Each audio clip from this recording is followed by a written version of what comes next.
예레미야서 29장 1절부터의 말씀을 함께 보겠습니다.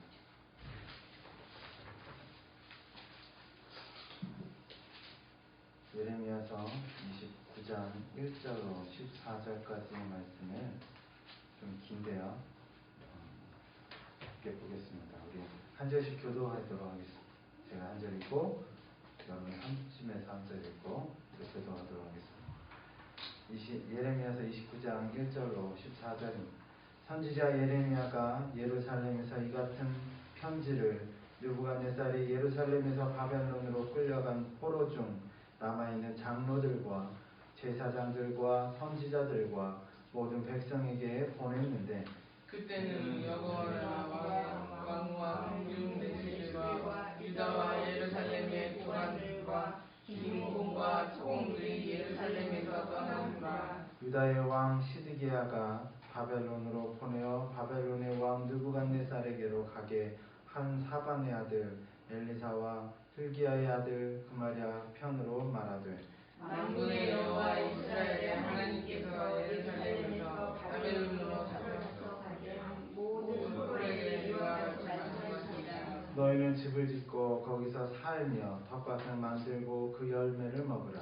아내를 맞이하여 자녀를 낳으며 너희 아들이 아내를 맞이하며 너희 딸이 남편을 맞아 그들로 자녀를 낳게 하여 너희가 거기에서 동거하고 쓰러지지 아니하게 하라. 너희는 내가 사로잡혀 가게 한 그 성읍의 평안을 구하고 그를 위하여 여호와께 기도하라. 이는 그 성읍이 평안함으로 너희도 평안할 것임이라. 만군의 여호와 이스라엘의 하나님께서 이와 같이 말하노라. 너희 중에 있는 선지자들과 점쟁이에게 미혹되지 말며 너희가 본 꿈도 보지 말라. 내가 그들을 보내지 아니하였어도 그들이 내 이름으로 거짓을 예언함이라. 여호와의 말씀이라. 여호와께서 이와 같이 말씀하시니라. 바벨론에서 70년이 자라난 내가 너희를 돌보고 나의 선한 말을 너희에게 성취하며 너희를 이곳으로 돌아오게 하리라. 여호와의 말씀이니라. 너희를 향한 나의 생각을 내가 하나니 평안이요 재앙이 아니니라. 너희에게 미래와 희망을 주는 것이니라. 너희가 내게 부르짖으며 내게 와서 기도하면 내가 너희들의 기도를 들을 것이요 너희가 온 마음으로 나를 구하며 나를 찾을 것이요 나를 만나리라. 이것은 여호와의 말씀이니라. 너희 너희들을 만날 것이며 너희를 포로된 중에서 다시 돌아오게 하되 내가 쫓아내던 나라들과 모든 곳에서 모아 사로잡혀 떠났던 그 곳으로 돌아오게 하리라. 이것은 여호와의 말씀이니라. 아멘. 오늘 말씀 제목은 평안하라라는 말씀 제목으로 함께 은혜를 나누고자 합니다. 한 장 넘겨주시면 구약의 어떤 시대, 신약까지 해서 이제 시대별로 쭉 나오게 되는 것이 나오죠. 창조 시대, 족장 시대, 해방 시대, 정복 시대, 사사 시대 이렇게 쭉 나오게 됩니다. 이런 시대를 보게 되면 하나님께서 어떻게 개입하시고 하나님이 어떻게 하셨는가를 우리가 볼 수 있습니다. 이스라엘 백성이 하나님의 통치보다 왕의 통치를 원했던 시대가 있습니다. 이 시대들 중에 있습니다. 이 시기를 다니엘 왕국 시대라고 말합니다. 다니엘 왕국 시대. 이는 보이지 않는 하나님의 통치를 거부하고 눈으로 볼 수 있는 왕을 선택하게 됩니다. 깊게 보면 하나님을 거부한 것이 되게 됩니다. 하지만 하나님께서는 그 백성들의 요구에 초대왕으로 사울왕을 세우셨고 그 다음에 다윗왕을 세우셨고 그 다음에 솔로몬 왕을 세우십니다. 그리고 나서 솔로몬의 잘못으로 인해서 솔로몬 때 말고 그 아들 르호보암 때 둘로 나뉘게 되는데 이때를 분열 왕국 시대라고 표현합니다. 둘로 나뉜 나라를 북쪽을 이스라엘로 남쪽을 유다로 이름을 합니다. 북쪽 이스라엘은 처음부터 계속적으로 하나님을 섬기지 않는 왕들이 계속 나오게 돼요. 그래서 아수르에게 BC 722년에 망하게 되고 남쪽 유다는 하나님을 따르는 왕 그리고 하나님을 따르지 않는 왕이 계속 왔다 갔다 하다가 남유다는 BC 568년에 강대국 바벨론에게 망하게 됩니다. 그리고 그 바벨론에게 망한 후에 바벨론 포로로 잡혀가게 됩니다. 많은 사람들이 바벨론 포로로 잡혀가는데 그때 잡혀가는 그때를 포로 시대 이렇게 표현합니다. 본문의 말씀은 이 남유다의 이야기, 나라가 둘로 나뉘게 되었을 때 하나님께서 범죄하는 이들이 더욱 많아졌을 때 이 하나님께서는 많은 선지자들을 그들에게 보냈습니다. 회개하라 그리고 하나님께로 돌아오라라고 외쳤습니다. 하지만 선지자의 외침에도 불구하고 이스라엘 백성들은 하나님께로 돌아오지 않았습니다. 결국 하나님께서는 남유다의 백성을 주변 강대국을 통해서 심판하시게 됩니다. 이런 마음과 생각을 가지고 있을 때에도 하나님께서는 선지자를 보내서 너희들은 강대국 바벨론을 통해 망할 것이다 라고 외치게 했습니다. 그 선지자의 이름이 누구냐면 오늘 본문에 나오는 예레미야입니다. 예레미야의 외침은 간절했습니다. 계속 외쳤습니다. 잠깐 하고 외친 것이 아니에요. 예레미야서 25장 3절에서 4절을 보게 되면 같이 읽겠습니다. 시작입니다. 유다의 왕 아론의 아들 요시아의 왕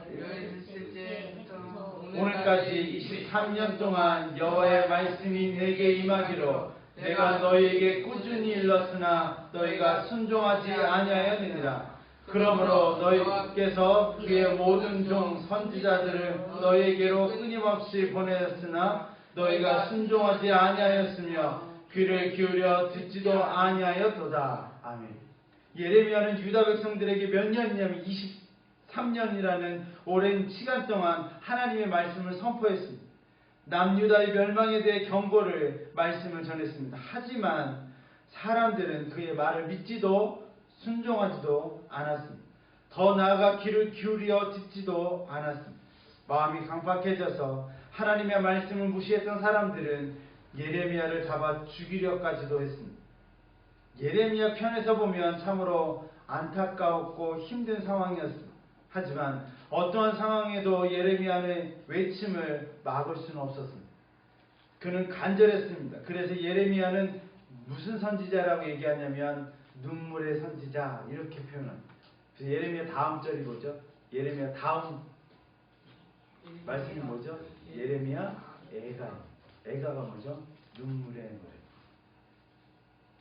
유다 백성들은 하나님의 말씀을 무시하며 자기의 뜻대로 살았습니다. 이에 하나님께서는 자신의 사랑하는 유다 백성이긴 하지만 그들은 가장 낮은 포로로 만드셨습니다.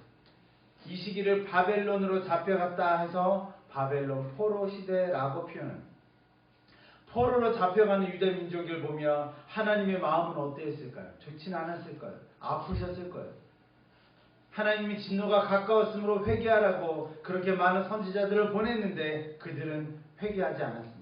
결국 하나님께서는 강대국 바벨론을 들어 유다 민족을 심판하시기 시작합니다.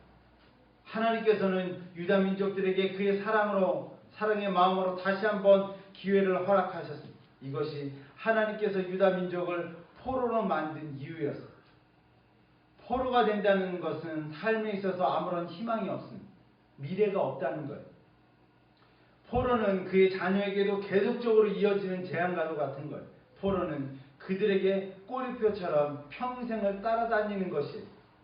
포로로 잡혀가는 많은 사람들의 마음에는 절망만이 그리고 슬픔만이 가득했습니다. 앞이 보이지 않는 캄캄한 그들에게 한 통의 편지가 도착했다라고 오늘 본문은 말씀합니다. 선지자 예레미야의 편지. 그들은 예레미야의 편지를 들고 회개하며 눈물을 흘릴 수밖에 없었습니다. 진작 그의 말을 들었어야 하는데 하지만 후회도 이미 늦었습니다. 이런 마음도 잠시 이 편지를 읽고 있는 사람들의 마음에 분노가 일어나기 시작합니다. 희한하죠. 하지만 결국 그 분노도 점점 사라져 뜨거운 눈물로 바뀌었고 회개하며 바벨론으로 향한 무거운 발걸음을 옮기기 시작했습니다. 그들의 분노는 무엇이었을까요? 그리고 그들의 분노는 어떻게 해서 다시 마음의 아픔으로 다시 회개의 눈물로 바뀌었을까요? 먼저 이 편지의 처음에는 포로가 된 그들에게 분노를 일으키게 만드는 내용이 나옵니다. 남유다가 바벨론에게 망했습니다. 이로 인해 바벨론 포로가 되어서 그들의 땅으로 잡혀가게 됩니다. 본문을 보게 되면 남유다 백성이 바벨론을 의해 포로가 되었다라고 말하지 않습니다. 우리 4절을 한번 읽어보겠습니다. 4절입니다. 같이 읽겠습니다. 시작입니다. 만군의 여호와 이스라엘의 하나님께서 예루살렘에서 바벨론으로 사로잡혀가게 한 모든 포로에게 이와 같이 말씀하시니라. 아멘. 하나님께서 유다 민족을 포로로 잡혀가게 만드셨다 이렇게 말하고 있어요. 바벨론이라는 강대국을 통해 유다 백성들이 포로가 되게 하신 거예요. 누가? 하나님께서 친히 유다 민족을 바벨론 그 강대국에게 포로로 잡혀가게 했노라라고 이렇게 말씀하고 있는 거예요. 이 모든 것은 유다가 포로로 된 것은 하나님이 진노 때문이었다라고 본문은 말씀하고 있어요. 그래서 이 편지를 읽고 듣고 있는 사람들의 마음에는 분노가 일어나기 시작했던 거예요. 자신들의 나라가 망하게 된 것이 하나님께서 하신 일임을 알았기 때문인 거예요. 어찌 보면 그들은 평생 하나님을 섬기고 살았다라고 생각했을 거예요. 하지만 그것은 유다 백성들의 생각이었다라는 것. 그들은 하나님을 잘 섬겼다고 믿었어요. 하지만 그 기준은 섬기는 쪽이 아닌 섬김을 받는 쪽에서 입장을 생각해 보아야 하는 거예요. 예를 들어서 나이가 많은 노부부가 있었어요. 노부부가 식빵을 먹는데 이렇게 먹어요. 평생 먹었던 어떻게 먹었냐면 할머니는 항상 식빵의 바깥 부분만 먹고, 그러니까 할아버지는 뭘 드세요? 안에 것만 먹는 거예요. 평생을 이렇게 드셨어요. 오랜 시간 동안 그렇게 살았어요. 그런데 알고 보니 할머니가 좋아했던 거는 부드러운 안쪽이고 할아버지가 좋아했던 건 바깥쪽이었던 거예요. 그러니까 자신의 입장에서 저 사람이 이렇게 좋아할 거야 라고 생각하고 그렇게 해주는 거예요. 우린 그러고 살아요. 내가 좋아하기 때문에 저 사람도 좋아하겠지. 아니, 저 사람은 내가 이렇게 하는 게 좋기 때문에 저 사람도 좋겠지 하고 생각하고 산다는 거예요. 근데 우리는 그 사람의 입장에서 바라보아야 하고 우리는 하나님의 입장에서 바라보아야 하는 거예요. 내가 하나님의 입장에서 잘 섬기고 있는가? 내가 하나님의 입장에서 하나님을 잘 섬기고 하나님께로 모든 걸 드리고 있는가를 생각해 보아야 하는 거예요. 유다 민족은 자신들이 잘못보다는 하나님께서 자신들을 고난과 고통 속에 빠뜨렸다고 생각했습니다. 그래서 마음에 불편함을 가지게 됐어요. 그런 마음으로 이 편지를 읽어나가기 시작해요. 분노의 마음. 이 편지의 내용을 크게 세 가지로 살펴볼 건데, 첫 번째로 하나님께서는 말씀을 통해 번성하라 이렇게 말씀하고 있어요. 6절, 7절, 5절, 6절을 읽겠습니다. 시작입니다. 너희는 집을 짓고 거기서 살며 텃밭을 만들고 그 열매를 먹으라. 아내를 맞이하여 자녀를 낳으며 너희 아내를 맞이하며 너희 딸이 남편을 맞아 그들로 자녀를 낳게 하여 너희가 거기서 번성하고 줄어들지 아니하게 하라. 아멘. 포로로 잡혀가는 상황이에요. 여러분들이 포로로 가는 상황이에요. 그런데 그 예레미야가 했던 그 편지 속에는 이렇게 말씀하고 있어요. 이렇게 살아라. 먼저 집을 짓고 거기서 살아라 라고 말씀하고 있어요. 집을 짓는 데는요 며칠 몇 개월의 시간이 걸려요. 그리고 텃밭을 만들어 그 열매를 먹으라 그래요. 열매를 먹으려면 몇 달 더 오랜 시간이 걸려요. 그런데 거기다 더 나아가서 다음으로 아내를 맞이해서 자녀를 낳으라라고 말씀하고 있어요. 그러면 최소 몇 개월이 걸려요? 자녀를 낳으려면 10개월 이상이 걸려요. 1년이 넘게 걸린다는 거예요. 그런데 더 나아가서 이렇게 말하고 있어요. 아들과 딸이 아내와 남편을 맞아 그들로 자녀를 낳게 하라 이렇게 말씀하고. 그럼 얼마나 걸려요? 자녀를 낳고 그 자녀가 결혼을 하고 또 자녀를 또 낳아야 돼요. 그럼 최소 20년에서 30년 뭐 이렇게 걸리는 거예요. 그리고 마지막으로 이렇게 말하고 있어요. 번성하고 줄어들지 아니하게 하라라고 말씀하고 있어요. 이 말씀을 잘 생각해 보면 포로에게 있어서 참으로 안 된 말씀이에요. 그렇잖아요. 포로로 잡혀가는 사람들에게 하나님이 뭐라고 말씀하냐면 거기서 니네가 잘 살아 이렇게 얘기하고 있는 거예요. 옛 우리나라 조선시대에는요 이 포로와 같은 삶을 살았던 사람들이 있어요. 누구죠? 종이에요. 종의 삶은 어땠을까요? 희망이 없어요. 만일 종이 결혼을 했어요. 자녀를 낳아요. 그럼 그 자녀는 어떤 사람이 되죠? 종이 되는 거예요. 대대적으로 종이 되는 거예요. 어찌 보면 자녀를 위해 아무것도 해줄 수 없는 사람들이 그들이었다는 거예요. 우리의 삶도 이럴 때가 있습니다. 좀처럼 희망이로운 찾아볼 수 없는 곳에 서 있을 수 있습니다. 때로는 가정이 그럴 수 있고, 때로는 직장이 그럴 수 있고, 때로는 교회가 그럴 수도 있어요. 벗어나고 싶지만 벗어날 수가 없는 상황에 처해 있을 수 있어요. 이런 곳에 있는데 하나님께서는 여러분들에게 이렇게 말씀하고 있어요. 너무 힘든데 그곳에서 정착하라. 힘과 정성으로 그곳의 상황을 경작하라. 하나님께서는 이렇게 하신다면 여러분들께서는 어떻게 하시겠어요? 하나님, 이곳은 희망이라고는 찾아볼 수 없어요. 이곳에 있기란 죽기보다 더 힘들겠어요. 하나님, 다른 곳으로 옮겨주세요. 라고, 저 사람을 보기가 싫어요. 이런 상황이 너무나도 싫어요. 이렇게 말할 수도 있다는 거예요. 그런데 그런 곳에 하나님께서는 경작하라. 그곳에서 번성하라. 이렇게 말씀하고 있다는 거예요. 그러면서 하나님께서는 이런 유다민족에게 더 큰 요구를 하고 있어요. 이 말씀을 듣고 있는 여러분들에게도 동일하게 말씀하고 있어요. 7절을 보겠습니다. 7절 시작입니다. 너희는 내가 사로잡혀가게 한 그 성읍의 평안을 구하고 그들을 위하여 여호와께 기도하라. 이는 그 성읍이 평안함으로 너희도 평안할 것임이라. 아멘. 평안하라 그러는 거예요. 포로로 잡혀가는데 지금 2장이 넘어간 것 같아요. 2장 뒤로 한 번 더. 이게 어떤 거죠? 진짜 평안하죠. 호수가 있는데 뭐 아무것도 없어요. 그냥 잔잔해요. 이런 호수가 있어요. 그리고 하나 더 넘겨보세요. 어떤 장면일까요? 잘 안 보이죠? 파도가 일어나는데 이거 저는 설교했던 거예요. 두려움에서. 여기 누가 자고 있어요. 예수님 자고 있는 거예요. 여러분, 평안이 뭘까요? 평안. 고요하고 잔잔한 게 평안일까요? 아니면 이렇게 막 풍랑이 일어나는데 이렇게 주무시는 게 평안일까요? 우리에게 있어서 참된 평안이란 폭풍이 일어나는 그 가운데 서서 주무실 수 있는 것이 평안이다라는 거예요. 하나님께서 우리들에게 평안을 주시겠노라라고 말하는 그 평안은 모든 것이 평안한 평안이 아닌 거예요. 주변 상황이 너무 힘들고 주변 상황이 너무 힘든데 그곳에서 평안할 수 있다는 그 평안을 우리에게 말씀하고 있는 거예요. 하나님께서는 자신들을 포로로 이끌어나간 바벨론을 위해서 기도하라라고 말씀하고 있다는 거예요. 7절의 말씀에서 그렇게 말씀하고 있어요. 포로에게 있어서 해방의 기쁨을 맞이할 때는 언제죠? 해방의 기쁨. 우리가 일제시대 때 해방의 기쁨을 맞이했어요. 그 언제죠? 일본이 망했을 때예요. 그거랑 우리가 자세히 보게 되면 우리가 포로로 잡혀가는 그 사람들에게 하나님께서 뭐라고 말씀하냐면 그 잡혀가는 그 바벨론을 향해서 기도하라라고 말씀하고 있는 거예요. 이상하잖아요. 포로로 잡혀간 유다 민족에게 있어서도 예레미야는 그런 사람이어서 평안하라고, 너나 평안해 라고 말할 거예요. 너나 평안해. 그래서 결국 예레미야는 애굽으로 도망가는 유대 민족에게 끌려가 순교를 맞이했던 사람이 예레미야예요.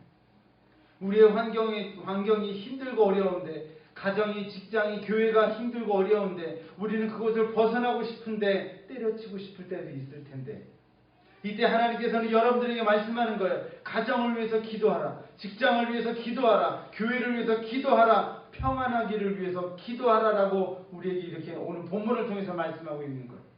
그런데 우리는 이렇게 말할 수 있어요. 그게 말이나 됩니까? 내가 힘들어. 내가 너무나도 힘든데 나에게 상처를 주는 사람들이 너무 많고 그 상처는 어떻게 하라고 이렇게 말씀하십니까? 라고 우리 말할 수 있어요. 하지만 우리가 여기서 알아야 할 것이 하나 있는데, 나의 생각을 바꿔 억압하는 것이 아니라 나를 지켜주고 나를 보호해주는 곳이 되어야 한다라고 말씀하고 있다는 거예요. 무슨 말이냐면 혹시 나라가 나를 힘들게 한다고 나라를 나 몰라 하고 나라가 망한다면 어떨까요? 그럼 나를 보호해줄 나라가 없는 거예요. 만약에 가정이 깨진다면 나의 사랑하는 가정은 어떻게 되겠습니까? 나의 자녀들은 어떻게 되겠습니까? 만약 직장이 망한다면 어떻게 될까요? 교회가 무너지게 된다면 흉악한 사단의 공격에서 여러분들을 지키는 곳이 어디 있을까요?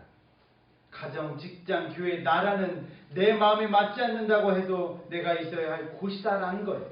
그래서 그곳이 평안하기를, 다시 말해 잘 되기를 위해서 기도하라라고 말씀하고 있어요. 가정이 평안해야 직장과 교회가 평안하게 되고, 그리고 그 나라가 평안해지고 부강해지는 것이 그곳에 하나님의 지키심이 있기 때문이다라고 오늘 본문은 말씀하고 있는 거예요. 평안하기를 위해 기도하십시오. 여러분들의 기도로 가정의 평화가 가득하시기를 간절히 기도합니다. 여러분들의 기도로 직장이 그리고 교회가 평화가 가득하기를 기도합니다. 더 나아가 이 나라가 하나님 앞에서 평안을 누릴 것이라고 우리는 믿어야 할 것입니다. 평안은요, 잔잔한 게 평화가 아니에요. 그리고 마지막으로 이렇게 말씀하고 있어요. 번성하라 라고 말씀하고 있어요. 우리 8절 9절을 읽겠습니다. 시작입니다.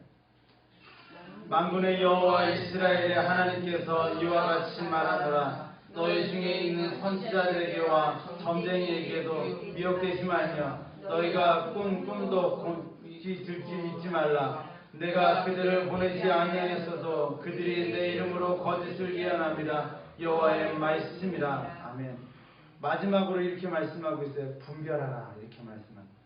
번성하라는 것은 육적인 하나님의 요구이고, 평안하라는 것은 정신적인 하나님의 요구이고, 마지막에 분별은 영적인 하나님의 요구이다라는 것. 사람들은 힘이 들거나 고통과 고난이 있게 되면 그 상황을 벗어나려고 노력합니다. 아픔이 큰 만큼 그 노력은 더 클 수밖에 없을 것입니다. 그래서 나라가 어지러워지면 사람들이 많이 찾는 곳이 생기게 됩니다. 나라가 어지러워지면 어디를 찾는지 아세요? 네? 점집을 찾는다고 합니다. 점집. 자신들의 불확실한 미래에 대해서 알아보기 위한 거예요. 하지만 그 유혹은 헛될 뿐인 거예요. 하나님께서는 하나님 한 분만을 믿고 따르라기를 원하십니다. 그래서 십계명에도 나 위에 다른 신을 섬기지 말라라고 말씀하시는 거예요. 포로가 된 유다민족에게 이제는 종교의 자유는 없습니다. 포로에게 있어서 바벨론 왕이 곧 법이요 진리가 되기 때문인 거예요. 그런 그들에게 신앙을 지키려는 참으로 어려운 상황인 거예요. 어려워. 너무 힘들어요. 이를 자세히 주는 말씀이 있는데, 첫 번째로 다니엘서 3장 1절의 말씀을 같이 읽겠습니다. 시작입니다. 느부갓네살 왕이 금으로 신상을 만들었으니 높이는 60규빗이요 너비는 6규빗이라. 그것을 바벨론 지방에 두라. 평지에 세웠더라. 4절 5절입니다. 선포하는 자가 크게 외쳐 이르되 백성들과 나라들과 각 언어로 말하는 자들아, 왕이 너의 우리에게 명하시나니 너희는 나팔과 피리와 수금과 수령금과 앙금과 상황과 및 모든 악기 소리를 들을 때에 엎드려 느부갓네살 왕이 세운 금신상에게 절하라. 하나님 한 분만 믿기란 힘든 상황인 거예요. 또한 다니엘에게도 큰 사건이 있었어요. 다니엘이 다리오 왕 총애를 받아 총리가 되었을 때의 일입니다. 다니엘 왕이 시기했던 사람들이 다니엘을 내치기 위해서 왕의 금신상을 만들어 절하게 만들었어요. 그것이 6절 9절의 말씀이에요. 같이 읽겠습니다. 이에 총리들과 고관들이 모여 왕에게 나아가서 그들에게 말하되 다리오 왕이여 만순광하옵소서. 나라의 모든 총리와 제사와 총독과 법관과 관원이 의논하고 왕에게 한 법률을 세우며 한 금신령을 정하실 것을 요구하나이다. 왕이여 그것은 곧 이제부터 30일 동안에 누구든지 왕 외에 어떠한 신에게나 사람에게 무엇을 구하면 사자굴에 던져 넣기로 한 것이니이다. 그런즉 왕이여 원하건대 금령을 세우시고 그 조서에 왕의 도장을 찍어 메대와 바사에 고지 아니하는 규례를 따라 그것을 다시 고치지 못하게 하옵소서 하매 이에 다리오 왕이 주서에 왕의 도장을 찍어 금령을 내니라. 아멘. 다니엘에게 있어서 금신상에게 절하지 않는다는 것은 죽음으로 담보해야 되는 거예요. 이처럼 포로가 된 자가 하나님의 믿음을 지킨다는 것은 쉽지 않은 거예요. 이를 잘 아셨던 하나님께서는 편지를 통해서 그 상황 속에서도 하나님을 섬기기를 원하셨던 거예요. 여기까지의 말씀을 살펴보게 되면 하나님 참 너무하십니다 라는 말이 나올 수밖에 없습니다. 그들의 마음에 분노와 원망으로 가득했을 거예요. 어떻게 살라는 거예요? 도대체 하나님께서는 우리의 상황을 아시기는 하시는 거야? 라고 반문했을 거예요. 그렇다면 과연 하나님께서는 자신이 택하고 사랑한다고 말하는 유다 민족에게 절망만 주셨을까요? 이제부터 살펴볼 하나님의 말씀을 통해 하나님이 진짜 마음을 알아보셔야 돼요. 진짜 마음. 10절, 오늘 본문 10절을 읽겠습니다. 시작입니다. 여호와께서 이와 같이 말씀하시니라. 바벨론에서 70년이 차면 내가 너희를 돌보고 나의 선한 말을 너에게 성취하여 너희를 이곳에서 돌아오게 하리라. 아멘. 하나님께서는 포로가 된 유다 민족에게 기다리라라고 말씀하는 거예요. 기다리라. 바벨론에서 잘 살고 있어라고 말씀하는 거예요. 그러면서 구체적인 말씀을 하시는 거예요. 그 약속의 기한도 정해 주셨어요. 70년이 차면 이스라엘로 다시 돌아오게 하리라 라고 말씀하는 거예요. 이게 하나님의 약속이에요. 마라톤을 해본 적이 있으신가요? 아니, 없죠. 있어요? 있죠. 없어요? 있을 수도 있고 없을 수도 있고. 우리가 학교 다닐 때 1km 마라톤, 1km 해본 적이 있으시죠? 네, 달리기. 마라톤을 하는 사람이요, 마라톤을 해요. 그런데 끝이 없는 마라톤을 한다라고 생각해 보세요. 어떨까요? 너무 힘들겠죠. 근데 마라톤이라는 것은 42.195km를 달리는 거예요. 뭔가가 있다는 거예요. 오래 달리기에서 4km는 어떨까요? 그 거리가 달리는 것은 힘들지만 목표가 있고 희망이 있다는 거예요. 하나님께서 우리들에게 말씀한다는 거예요.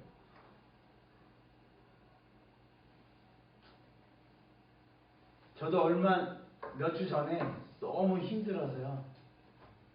상황이 하나님 해야 되나요? 하나님 어찌해야 되나요? 이런 기도를 막 드렸어요. 마음이 불안하고 마음이 힘들고 마음속에 막 불안감이 찾아오는데 어떻게 할지 모르겠는 거예요. 하나님께 기도했어요. 하나님 어떻게 해야 될까요? 하나님 어찌해야 할까요? 하나님 이 상황을 어떻게 해야 될까요?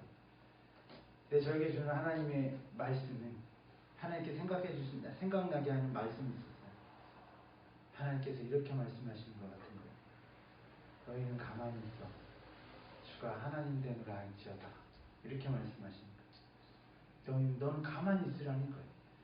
네가 뭔가를 하려고 하고 네가 뭔가를 이렇게 하려고 하면 그것보다 힘든 건 없다는 거예요. 내가 할 거야. 너는 가만히 있어.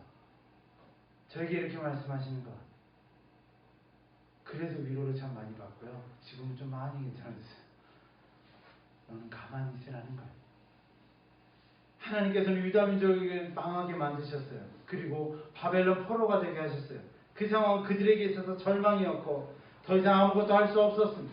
하지만 하나님께서는 그 안에 있는 하나님의 희망의 메시지도 함께 그 사랑을 주셨다라는 거예요.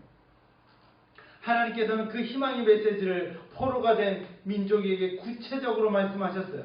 11절의 말씀이에요. 11절 같이 읽겠습니다. 시작입니다. 여호와의 말씀이니라. 너희를 향한 나의 생각을 너희가 아나니 평안이요 재앙이 아니라 너희에게 미래와 희망을 주는 것이니라. 아멘.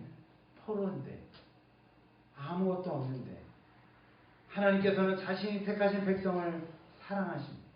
믿으십시오. 하나님께서는 여러분들을 택하셨습니다. 그리고 여러분들을 사랑하십니다. 믿으십시오. 여러분들의 상황이 절망적일 수 있습니다. 앞이 보이지 않는 캄캄한 어둠일 수 있습니다. 그곳에서도 하나님께서는 여러분들을 향한 미래와 희망을 저버리지 않으셨다라는 것입니다. 그것을 무엇으로 알 수 있을까요? 그것이 바로 기도의 힘입니다. 12절 13절을 읽겠습니다. 시작입니다. 너희가 내게 부르짖으며 내게 와서 기도하면 내가 너희의 기도를 들을 것이요 너희가 온 마음으로 나를 구하면 나를 찾을 것이요 나를 만나리라. 아멘. 믿으십니까? 여러분 하나님께 나아가 부르짖으십시오. 기도하십시오. 그럼 어떻게 해주신다고요? 기도를 들어주신다는 것입니다. 여러분이 하나님을 찾으면 어떻게 된다고요? 하나님께서 여러분들을 만나 주실 것입니다. 이보다 더 큰 평안은 행복은 없을 것입니다. 오늘 본문의 제목이 평안하라라는 말이에요. 우리들의 상황은 그렇지 않을 거예요. 하지만 평안을 주시겠노라고 말씀하는 거예요. 여러분, 지금 하나님 앞에 나아가 기도하십시오. 온 마음을 다해 하나님을 찾으십시오. 여러분들의 속상함, 마음의 아픔, 상처를 하나님께서는 친히 어루만져 주실 것입니다. 여러분들을 찾아와 포근하게 안아 주실 것입니다. 하나님께서는 유다민족을 사랑하셨습니다. 또한 이곳에 계시는 성도님들을 사랑하십니다. 유다민족이 하나님의 진노로 바벨론에게 망했습니다. 그리고 그들의 포로가 되어 잡혀갔습니다. 이 모든 것은 하나님께서 계획하시고 하나님의 뜻하신 바였습니다. 어찌 보면 그들에게 있어서는 억울하겠지만 하나님 편에서는 하나님의 사랑과 아픔에 매였을 것입니다. 여러분, 부모가 자녀를 사랑하면 어떨까요? 모든 것을 다 해주는 것이 사랑일까요? 아닐 것입니다. 자녀가 잘못되었을 때에는 매를 들어서라도 바른 길로 가게 하는 것이 부모입니다. 매를 든다고 사랑하지 않는 것이 아닙니다. 매를 들어 때릴 때의 부모의 마음을 아시나요? 매를 들고 나서 그 상처를 보며 안타깝고 마음이 아파 눈물로 상처를 싸매어 줄 것입니다. 마음과 눈물로 감싸 안아주는 것이 부모의 마음이요 사랑입니다. 호세아서 1장 6절의 말씀을 읽겠습니다. 시작입니다. 오라 우리가 여호와께로 돌아가자. 여호와께서 우리를 찢으셨으나 도로 낳게 하실 것이요 우리를 치셨으나 싸매어 주실 것임이라. 아멘. 하나님께서는 유다민족에게 한 가지 알려주시고자 매를 주셨습니다. 그 매로 유다민족을 망하게 하시고 바벨론에 70년을 약속하셨습니다. 70년 후에는 강대국인 바벨론도 페르시아에게 망하게 돼요. 그래서 유다민족은 하나님의 약속대로 포로에서 자유의 귀환을 하게 되는데, 에스라서 1장 1절부터 3절을 읽겠습니다. 시작입니다. 바사왕 고레스 원년에 여호와께서 예레미야의 입을 통하여 하신 말씀을 이루게 하시려고 바사왕 고레스의 마음을 감동시키매 그가 온 나라에 공포도 하고 조서도 내려 이르되 바사왕 고레스는 말하노니 하늘의 하나님 여호와께서 세상 모든 나라를 내게 주셨고 나에게 명령하사 유다 예루살렘에게 성전을 건축하라 하셨으니 이스라엘 하나님은 참 신이시라. 너희 중에 그의 백성된 자는 다 유다 예루살렘으로 올라가서 이스라엘의 하나님 여호와의 성전을 건축하라. 그는 예루살렘에 계신 하나님이시라. 아멘. 하나님의 약속은 반드시 이루어집니다. 그것을 기다리는 우리의 마음이 다급할 뿐입니다. 기다리십시오. 그 안에 하나님의 약속하심과 미래의 희망이 있다라고 말씀합니다. 하나님의 약속은 반드시 이루어집니다. 하나님께서 우리 유다 민족에게 전하고자 하시는 한 가지의 메시지는 바로 이것입니다. 예레미야서 24장 3절에서 7절의 말씀 이렇게 말씀합니다. 읽겠습니다. 여호와의 말씀이 또 내게 임하니라. 이르시되 이스라엘의 하나님 여호와께서 이와 같이 말씀하시니라. 내가 이곳에서 옮겨 갈대아인의 땅에 이르게 한 유다 포로를 이 좋은 무화과 같이 잘 돌볼 것이라. 내가 그들을 돌아보아 좋게 하여 다시 이 땅으로 인도하여 세우고자 헐지 아니하며 심고 뽑지 아니하겠고 내가 여호와인 줄을 아는 마음을 그들에게 주어 그들이 전심으로 내게 돌아오게 하리니 그들은 내 백성이 되겠고 나는 그들의 하나님이 되리라. 아멘. 내가 여호와인 줄 아는 마음을 그들에게 주어 그들이 전심으로 내게 돌아오게 하리라. 하나님께서 유다민족에게 하나님이 자신들의 하나님임을 알게 하기를 원하셨던 거예요. 하나님께서는 지금 이 말씀을 듣고 계신 여러분들에게도 동일하게 말씀하는데 내가 여호와인 줄 알라라고 말씀하는 거예요. 너는 내 백성이 되겠고 나는 너의 하나님이 되겠노라라고 이렇게 말씀하고 있는 거예요. 유다민족은 하나님을 외면하면서 살았어요. 자신들은 스스로 모든 일을 할 수 있기 때문이라고 생각했을 거예요. 하지만 그것이 자신들의 교만이 됨을 몰랐어요. 하나님께서는 그들을 지키시고 인도하시고 보호하여 주심을 잃어버렸다는 거예요. 여러분, 때론 우리도 이렇게 말할 때가 종종 있어요. 하나님, 이젠 제 힘으로 모든 것을 할 수 있습니다. 이젠 좀 내버려 두시죠. 과연 그럴까요? 지금까지 살아온 삶을 되돌아보면 여러분들의 힘으로 했던 것이 얼마나 되었을까요? 그리고 나의 하나님 도와주소서 행하시옵소서라고 우리는 고백해야 할 것이에요. 이것을 모르고 있을 때 하나님은 매번 우리에게 매를 드실 줄 몰라요. 하나님께서는 때론 힘들고 고통이 가득한 상황을 허락하십니다. 그래서 우리가 자신을 찾게 만드시는 거예요. 어찌 보면 그냥 내버려 두는 것이 더 좋을 것이 아니냐라고 말하는 사람도 있을 것입니다. 그 상황이 고통스럽고 견디기 힘들기 때문일 거예요. 과연 그럴까요? 우리는 사랑의 마지막을 보아야 합니다. 그때를 위해 하나님께서는 지금을 준비하셨습니다. 유다민족에게 70년의 희망이 없는 것처럼 우리에게도 하나님께서 허락하신 희망은 있습니다. 훗날 이 예레미야의 말씀이 또 다른 이에게 희망이 되었어요. 언제냐면 다니엘서 9장 1절부터 3절을 다시 한번 읽어보겠습니다. 읽겠습니다. 시작입니다. 메대 족속 아하수르의 아들 다리오가 갈대아 나라 왕으로 세움을 받던 첫 해 곧 그 통치 원년에 나 다니엘이 책을 통해 여호와께서 말씀으로 선지자 예레미야에게 알려주신 그 연수를 깨달았나니 곧 예루살렘의 황폐함이 70년 만에 그치니라 하신 것이니라. 내가 금식하며 베옷을 입고 죄를 덮어쓰고 기도하며 간구하기를 결심하고. 아멘. 바벨론이 금신상에게 절하지 않았던 이유는요, 바로 이 말씀 때문이라는 거예요. 그리고 금신상에다 절 안 했으므로 그 이스라엘 모든 백성들이 또 살게 되었다라는 거예요. 다니엘은 바벨론에게 포로로 있을 때 그곳에서 예레미야의 말씀을 읽게 됩니다.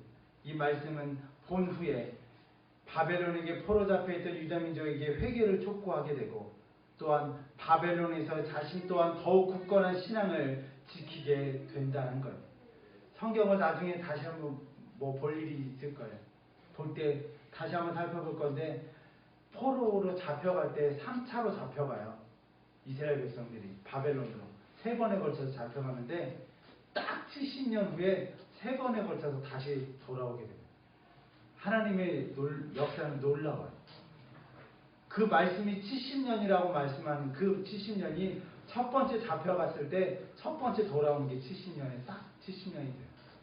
그리고 3번에 걸쳐서 다시 돌아오게 돼요. 하나님의 약속은 놀라워요.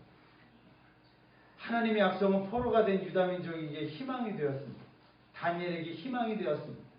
더 나아가 이 약속이 여러분들의 희망의 메시지가 되기를 간절히 소망합니다. 그 약속의 말씀을 믿고 순종하며 행함으로 이 세상에서 승리의 삶을 누리시기를 간절히 기도합니다.